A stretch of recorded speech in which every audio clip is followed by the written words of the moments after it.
வணக்கம். நம்ம எல்லாருக்கும் பெரிய பெரிய கனவுகள், லட்சியங்கள்லாம் இருக்கும் இல்லையா? ஆனா அதுல எத்தனை விஷயத்த நம்ம நிஜமாக்கி இருக்கோம்? வெறும் யோசனையாவே இல்லாம அத ஒரு வெற்றியா மாத்துறது எப்படி? அதுக்கான ஒரு சூப்பரான செயல் திட்டத்த பத்தி தான் நாம இன்னைக்கு தெரிஞ்சுக்க போறோம். ரெடியா? நம்ம எல்லாருக்குமே இந்த அனுபவம் இருக்கும். ரொம்ப ஆர்வமா ஒரு புது ப்ராஜெக்ட்டையோ இல்ல ஒரு கோலையோ ஆரம்பிப்போம். ஆனா கொஞ்ச நாள்ல அந்த ஆர்வம் போயிடும். அது அப்படியே நின்னுடும். ஏன் நம்மளோட பெரும்பாலான திட்டங்கள் இப்படி பாதியிலே நிக்குது? இதுக்கு என்னதான் காரணம்? பிரச்சனைக்கான மூல காரணமே இதுதான். நம்மகிட்ட ஒரு பிரம்மாண்டமான பார்வை இருக்கும். ஆனா, அந்த பார்வைக்கும் நாம தினமும் செய்யற வேலைக்கும் நடுல ஒரு பெரிய இடைவெளி இருக்கும். இந்த இடைவெளியை நாம சரி பண்ணாத வரைக்கும் நம்ம திட்டங்கள் வெற்றி அடையாது. அப்போ இந்த இடைவெளியை சரி பண்றதுக்கு என்னதான் வழி? அதுதான் GOSPA. இது கோல்ஸ், ஆப்ஜெக்டிவ்ஸ், ஸ்ட்ராட்டஜிஸ், பிரையாரிட்டிஸ் மற்றும் ஆக்ஷன்ஸ்ங்கிற 5 வார்த்தைகளோட சுருக்கம். சொல்லப்போனா இது உங்க பெரிய கனவை நீங்க தினமும் செய்யற சின்ன சின்ன வேலைகளோட இணைக்கிற ஒரு பாலம் மாதிரி. சரி வாங்க, இந்த கோஸ்பா ஃப்ரேம்வொர்க்ல என்னென்ன இருக்குன்னு ஒன்னொன்னா ரொம்ப ஆழமா பார்க்கலாம். முதல்ல G ஃபார் கோல். அதாவது உங்களுடைய இலக்கு. இதுதான் உங்க பயணத்துக்கான ஒரு வடதிசை மாதிரி. நீங்க எங்க போகணும்னு தெளிவா காட்டுற ஒரு பெரிய விஷயம். உதாரணத்துக்கு ஒரு கம்பெனி 2030க்குள்ள 100 கோடி ரூபாய் வருமானம் ஈட்டணும்னு நினைக்கிறது ஒரு நல்ல கோல். அடுத்து O ஃபார் ஆப்ஜெக்டிவ்ஸ், அதாவது குறிக்கோள்கள். இந்த குறிக்கோள்கள் உங்க பெரிய இலக்கை அடையறதுக்கு நீங்க வைக்கிற சின்ன சின்ன மைல்கற்கள் மாதிரி. உதாரணமா 100 கோடி இலக்கை அடைய மார்ச் 2026க்குள்ள 20 கோடி வருமானம் ஈட்டணும் அன்னோது ஒரு ஆப்ஜெக்டிவ். இது ரொம்ப தெளிவாவும் ஒரு காலக்கெடுவோடும் இருக்கு இல்லையா? ஆனா ஒரு நிமிஷம், இந்த குறிக்கோள்களை சும்மா வைக்க கூடாது. அது ஸ்மார்ட்டா இருக்கணும். ஸ்மார்ட்னா என்ன? எஸ்னா ஸ்பெசிஃபிக், தெளிவா இருக்கணும். எம்னா மெஷரபிள், அளவிடக்கூடியதா இருக்கணும். ஏனா அச்சீவபிள், நம்மளால அடைய முடியற மாதிரி இருக்கணும். ஆர்னா ரெலவெண்ட், நம்ம பெரிய இலக்குக்கு சம்பந்தப்பட்டதா இருக்கணும். கடைசியா டீனா டைம் பவுண்ட், ஒரு காலக்கெடு இருக்கணும். இப்படி இருந்தாதான் அதை நம்மளால செயல்படுத்தவும் முடியும், கண்காணிக்கவும் முடியும். அடுத்து எஸ் ஃபார் ஸ்ட்ராட்டஜி, அதாவது உத்தி.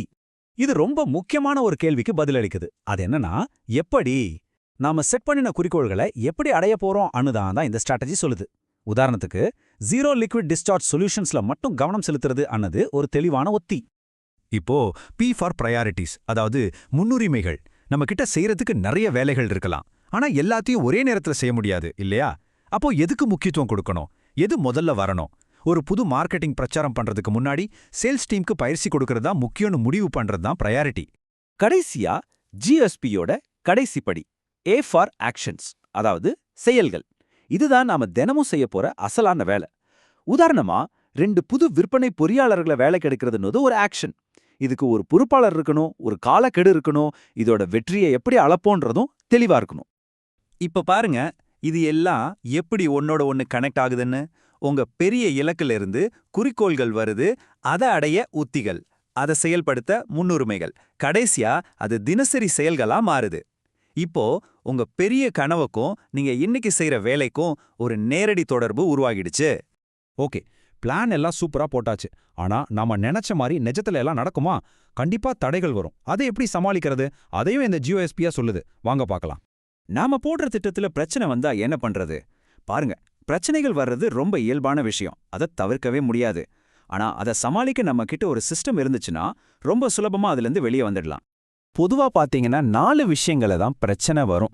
1 பணப்பற்றாக்குறை, 2வது திறமையான ஆட்கள் இல்லாம போறது, 3வது நேரம் பத்தாம போறது, 4வது டெக்னாலஜி இல்லனா உள்கட்டமைப்புல இருக்கிற பிரச்சனைகள். இந்த மாதிரி ஒரு சிம்பிளான ட்ராக்கரை பயன்படுத்தலாம். என்ன பிரச்சனை, அதுக்கு மூல காரணம் என்ன, அதை சரி செய்ய என்ன செய்யணும், இதுக்கு யாரு பொறுப்பு, இப்படி எல்லாத்தையும் இதுல தெளிவா போட்டா பிரச்சனைக்கான தீர்வு ரொம்ப சுலபமா கிடைச்சிடும். சரி, இப்போ நாம கடைசி பகுதிக்கு வர்றோம். இந்த GOSP ஃப்ரேம்வொர்க் நல்லபடியா வேலை செய்யணும்னா அதுக்கு ஒரு சப்போர்ட் சிஸ்டம் வேணும். அது என்னன்னு பார்த்தா 6 முக்கியமான விஷயங்கள் இருக்கு. வாங்க அதை பார்க்கலாம். பீட்டர் ட்ரக்கர் சொன்ன ஒரு பிரபலமான மேற்கோள் இருக்கு.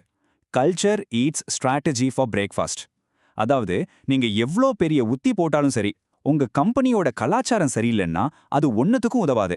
அந்த அளவுக்கு கலாச்சாரம் ரொம்ப முக்கியம். இந்த 6 விஷயங்கள் தான் அது சப்போர்ட் சிஸ்டம். செயல்முறை ஒழுக்கம், குழு உரிமை, அதாவது ஒவ்வொருத்தரும் பொறுப்பெடுத்துக்கிறது, முறையான திட்டமிடல், வெளிப்படைத்தன்மை, எல்லாத்தையும் ஆவணப்படுத்துறது, கடைசியா ஒரு நல்ல கலாச்சாரம். இது 6ம் தான் இந்த GOSPயோட தூண்கள் மாதிரி. இன்னொரு முக்கியமான விஷயம் என்னன்னா, அப்பப்போ ரொம்ப தீவிரமா வேலை செஞ்சுட்டு அப்புறம் விட்டுறதை விட தொடர்ந்து சின்ன சின்னதா வேலை செய்யறது தான் பெரிய வெற்றியை தரும். நிலைத்தன்மை, அதாவது கன்சிஸ்டன்சி தான் இங்க ரொம்ப முக்கியம். அதுக்கு தான் இந்த மாதிரி ஒரு மதிப்பாய்வு சுழற்சி ரொம்ப அவசியம். வேணும்னா தினமும் ஒரு 10 நிமிஷம் பேசலாம். கண்டிப்பா வாரம் ஒரு முறை நம்ம முன்னேற்றத்தை பார்க்கணும். மாசம் ஒரு முறை GOSPயாவை மதிப்பாய்வு பண்ணணும். 3 மாசத்துக்கு ஒரு தடவை நம்ம உத்தி சரியா இருக்கான்னு பார்த்து மாத்திக்கணும். இப்படி ஒரு சுழற்சி இருந்தாதான் நம்ம பாதையில சரியா போயிட்டு இருப்போம். அப்போ கடைசியா நாம என்ன மனநிலையில இருக்கணும்? தப்பு பண்ணா உடனே பின்னூட்டம் வாங்கி சரி பண்ணிக்கணும். சின்ன சின்ன வெற்றிகளை கூட கொண்டாடணும்.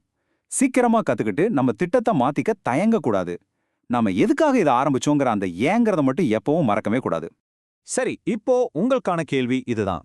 நீங்க இப்போ கத்துக்கிட்ட இந்த GSPயை வச்சு நீங்க நிஜமாக்க நினைக்கிற அந்த ஒரு இலக்கு எது? சும்மா யோசிக்காதீங்க. இன்னைக்கே அதுக்கான முதலடியை எடுத்து வைங்க.